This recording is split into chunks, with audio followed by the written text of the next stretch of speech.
Well, hello, this is Jeff Gaudiosi, and you're on misplacedstraws.com where music comes to life. And my guest today has been on the site before. He's one of my favorite guitarists of all time and one of my favorite guests to talk to. He's about to release an incredibly cool new record called the Dio Album on April 7th, and it's unlike anything you've ever heard. Please welcome Paul Gilbert. Welcome, Paul. Thank you very much. I'm wondering if I should have titled it a Dio album to make room for, because after this, everybody else is going to want to make a Dio album. There you go. And who am I to call it the Dio album? Yeah, It's my Dio one album. of many, Yeah. But I mean, there's so much to talk about with this record, but let's start with the band. Once again, other than drums, you're handling all instruments on it, and you've done this a few times before. Is it easier to get what's in your head to tape when you're doing it yourself rather than trying to explain what you're thinking to other musicians? I think the big advantage about working with other musicians is often they've got better ideas than I do, and plus you get the power of several brains as opposed to one. So I would say if I'm coming up with new music, I really like to have other musicians because, I'm often maxed out with my mental energy. I'm already using everything I have just to sort of get the basic structure of the song. And so it's really nice to have some help with the ideas of how the arrangement goes and that sort of thing. But with the Dio album, all that's done. So I'm just kind of trying to reproduce and perform. I don't want to change things too much. I just sort of want to take the music and be a vessel and run it through my hands and my sensibilities. And so for that, I don't want to mess with it too much. And so that, I think that's why it's nice to do it that way, to do a lot of the stuff myself. Plus, the other thing is I wanted to learn from it. So this guitar or this album was like the best guitar lesson in the world. And Ronnie James Dio was my teacher, along with Blackmore, Tony Iommi, Vivian Campbell, and the bass players. Man, I learned so much from learning the Geezer Butler parts and Craig Gruber parts and Jimmy Bain parts. So, at the end of it, I come out of it a more, a richer musician. I've got more tools to work with, and I really enjoyed the process of it as well. Well, and that's why I think listening to it, that kind of comes across that you're a fan as well. And I mean, Dio's such a legend, and the songs you pick kind of center around those early guitarists, Blackmore, Iommi, Campbell. What was it about those songs? I mean, both as a guitar player and just as a fan that grabbed you when you first heard them? Well, when I first heard, like the earliest stuff I heard was Black Sabbath, in terms of guitar, before, this is the Ozzy era. And it was like just all the power chord riffs were so great. And the energy of the band was so cool. And it seemed like the ratio of heavy songs to ballads was heavily tilted towards the heavy, which as a teenager, that was really the valuable thing. Because I'd love, at the same time, I was a big Led Zeppelin fan, but I'd buy a Zeppelin album and it would be like about 50% heavy stuff and all this acoustic stuff, which now, I love the acoustic stuff, but at the time I'm like, I wish it was just all heavy. And with Black Sabbath, you'd get like, a whole album of heavy stuff, so it was sort of like you got, it was just very satisfying as a teenage metal fan. Later on, like when I heard Neon Nights on the radio, I didn't know who it was. Even though I was familiar with Sabbath, it was obviously a new singer. I wasn't that familiar with Dio at the time, and so I just thought it was some new band that was great. It just just grabbed me, the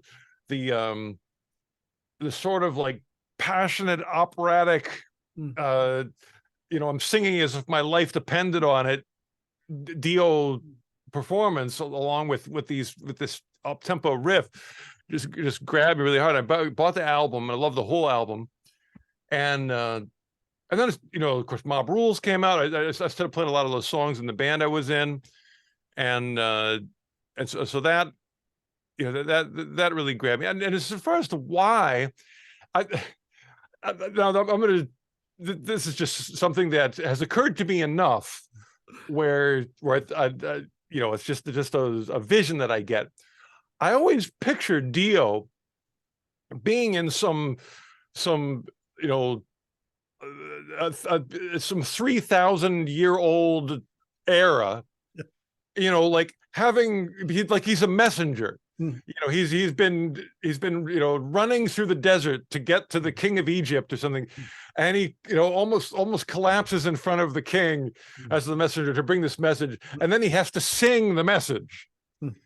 And he sings it like Dio would sing it, and because of that, he made it across the desert, and because he sang it so well, it changes the course of civilization. And to me, that's how important he makes his delivery feel.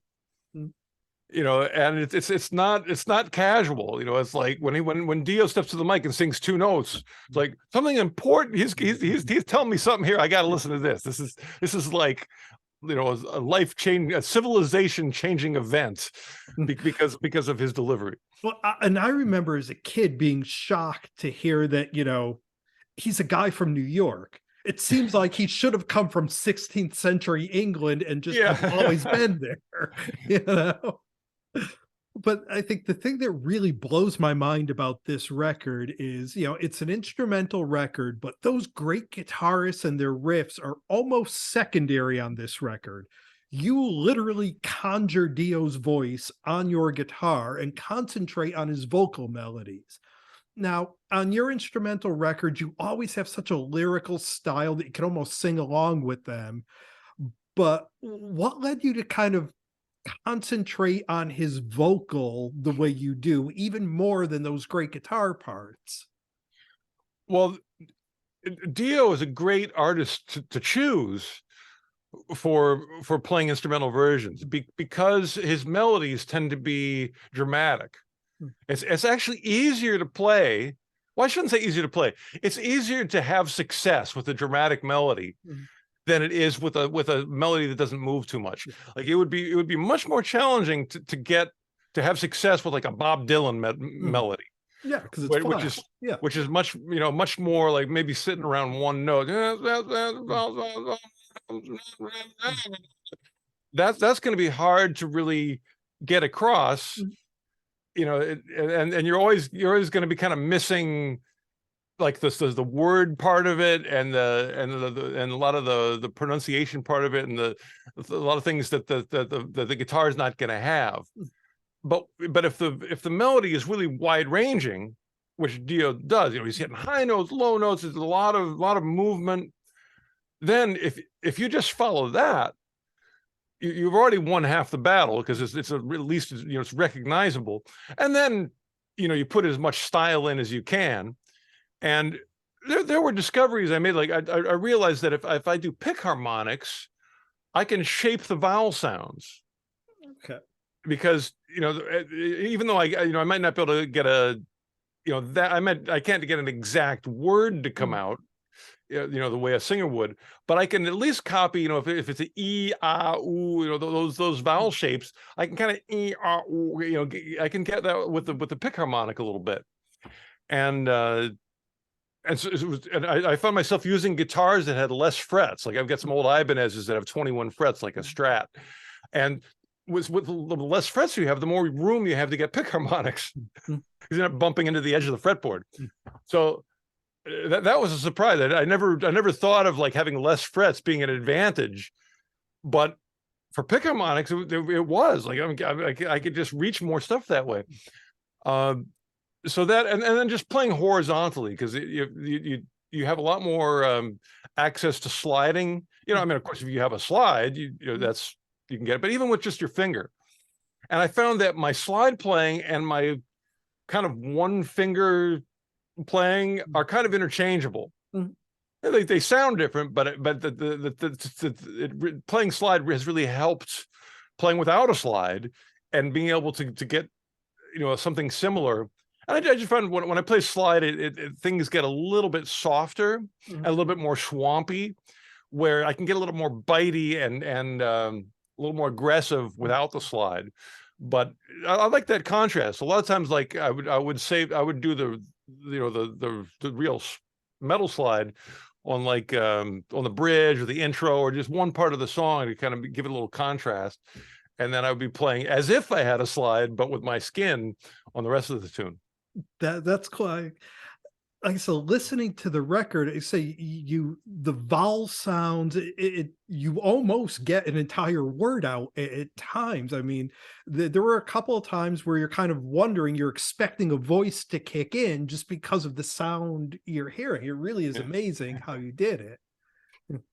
But oh yeah, go ahead. Well, no, I was going to say, now the 12 songs that you picked for the record, did you have others where kind of maybe these sorts of techniques didn't quite pull in that vocal melody that you were looking for? I definitely had other songs that I was interested in doing, but I think the songs that I didn't use were more because they had really long instrumental sections. Like I love Sign of the Southern Cross, and I love Stargazer, and love Light in the Black, you know, and oh man, what's the one, Gates of Babylon, you know, awesome songs. You know, I was considering all those, and then I started to realize like there's like a little bit of vocals, and then there's like this long solo, and I want to keep it Dio. You know, I wanted you know, really aim towards the songs that have like a lot of focus on the vocals. And so, you know, a song like Man on the Silver Mountain, which, you know, it's a lot of singing, short solo, you know, that to me made more sense for this record, because I'm basically emphasizing the vocals. Well, you know, and it's funny because you have, you know, one of the world's greatest guitar players here say, yeah, I don't want the songs with the instrumental solos. I want the vocals. But it's, you know, it's like I said, it works. And there's still instrumental stuff on there. And certainly nor shortage of solos. Yeah. It's just you know, some of those tunes are, you know, like Stargazer, Light in the Black. Those two songs take up half the side of an album. So, you know, in the interest of time, I didn't want to, like, you know, I didn't want to give up, because that's just, if I pick one of those, I could have had two shorter songs. Well, and you know, speaking of those other songs, you know, you have this coming out, the buzz so far on it's been really, really strong. I mean, ever you have thoughts of, you know, the next Dio album or the other Dio album? You know, will some of those songs eventually see the light of day, or is this just I got this idea, I'm going to do it kind of thing? Well, I made a whole list of singers that I want to copy. And so it just sort of depends what mood I'm in. I mean, to me, one of the ones that would be amazing would be to do like a Van Halen album in its entirety and do all the Roth stuff. And David Lee Roth, I mean, I've done that a couple of, like on one of my last tours, I did Running with the Devil, and had the keyboard player played the guitar part, and I played all the David Lee Roth parts, and they're amazing on guitar, because he's doing all these, David Lee Roth does all these like screams and howls and little cool blues licks, and it's really fun to play Dave's stuff on there. And just for my own enjoyment, I remember playing like the vocal line to Beautiful Girls, and that is like a happy drug. Like I remember when I was learning it, like it was like during the lockdown, and there was like, you know, the whole world's like coming to an end, and I was really having a dark day, and my you know, it was just like, I just just felt you know, my mood was terrible, and I started learning. You know,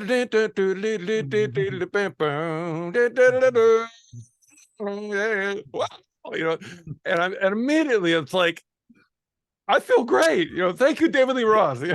How can you not? Yeah. And I've got a list of 30 more, you know, so it's such a good place to pull from. And I think, you know, such a nice contrast to the style of guitar that I grew up with, which I still hang on to, as still is valuable to me. but playing melodies is really it's different set of techniques, different way of visualizing the neck, and a whole different skill set. Mhm. And now the Dio album isn't the only big news you've had recently. Your band, Mr. Big, also made a pretty big announcement. You'll a final tour. You'll be playing the classic "Lean Into It" in its entirety. Now, it's been a few years since you guys have played live and did a big tour. Why was it important for you guys to get back together and do one final tour? Well, I mean, this is a very like not that specific of an answer, but it felt right. Well, that's all it takes. Yeah. uh, and actually, like when I did the Dio album, same reason. Like it felt right, and I mean, what a nice situation to be in, where you can choose your job because it feels right. Um, but I really like the idea of doing the whole Lean Into It record. Like that idea got me excited. I love that Nick DiVirgilio is on board. I jammed with him at Sweetwater, where he does a lot of the drum demos, and we did a recording session thing, I don't know, about a year ago, and it just felt so good playing with him. And of course, I was familiar with him before that. I'm a big Spock's Beard fan, Mhm. and it just, but his drum groove reminded me of Pat Torpey, in that, like, if he plays like a simple groove, it's just rock solid. But at the same time, you know that if you need some extra stuff, he's got it. Mhm. And that's a rare combination, because a lot of times if people who have that much technique, they can't help it, they got to put a fill in. He's just got these just real level-headed, playing for the song, just makes good choices, and has all the tools for whatever you need. At the same time, he's an amazing, the lead singer. He's a great singer. Which Pat Torpey was as well, and that was a big part of the Mr. Big vocal sound, and just a cool guy. So that to me is really going to make a difference on making the tour smooth and successful and enjoyable. Yeah, and it's funny because I love Nick. I've had him on this site before. But in my head, I always think Nick DiVirgilio, one of the great drummers in Prague. So when I heard that you guys got him, I'm like, whoa, that's interesting. It's almost like, okay, got to wrap my head around him doing something completely different. But yeah, I think, alongside you and Billy, it's going to be amazing. I'm really looking forward to catching it. Yeah. Well, the Pat Torpey drum parts are deceptively simple. Mhm. And so, I think some of the stuff, I mean, of course, one of the defining things of Prague is like having a lot of odd time signatures. Mhm. And I think the only odd time signature we have in Green Tinted, there's a little like 5/8 part or 5/4 or something. So it's not like we're a band constantly throwing mass into the songs. But the grooves themselves do have a sophistication, and the thing that really impressed me, or that I shouldn't say it's impressed, was more, it cheered me up. One of the songs that I played with Nick when we jammed was we did "Last Child" by Aerosmith, and I was playing the Steven Tyler parts on guitar. I had we had like we brought in another guitar player to play the guitar part, and I was playing all the vocal lines.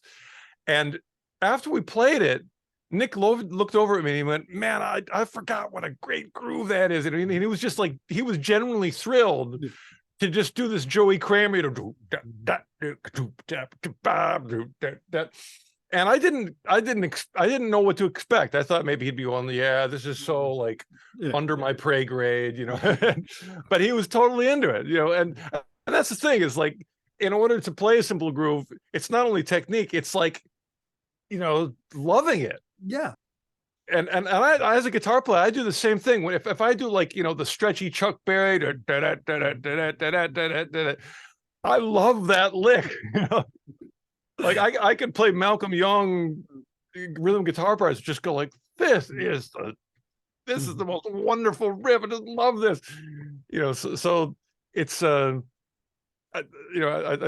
think it's nice to reach that point as a musician where, although you have a lot of ability to do stuff, that doesn't muddle your Right. ability to enjoy just something that's straightforward and just works. Yeah. And now Mr. Big will be hitting the road later on this year, first in Asia and then eventually here in the US. Any chance of seeing you on the road solo with the Dio stuff? Well, I don't know. I mean, the first thing I think about is I got to find a good heavy metal rhythm guitar player, because I have done some arrangements of songs where I kind of shuttle back and forth between the vocal line and then quickly hit the rhythm in the spaces. But I think for the Dio stuff, you kind of need to have both simultaneously. Mm. So I'd have to think about like who would play rhythm, and I haven't played with a rhythm guitar player in a long time, so that's it. And I'd be jealous too, because those parts are so cool, and it'd be like, I'd be looking over, going like, how about next song we swap? I love that riff. Well, we've been spending some time here with Paul Gilbert. The record he's about to put out is called The Dio Album, ending it for everybody else. It's out everywhere April 7th. It's just a cool record. I've been listening to it constantly. Paul, as always, I thank you so much for taking the time to do this. It's always a pleasure to talk with you. Right on. Good to talk to you too. Thanks so much. Yep, we'll talk again soon. All right, later on. Bye. Bye-bye.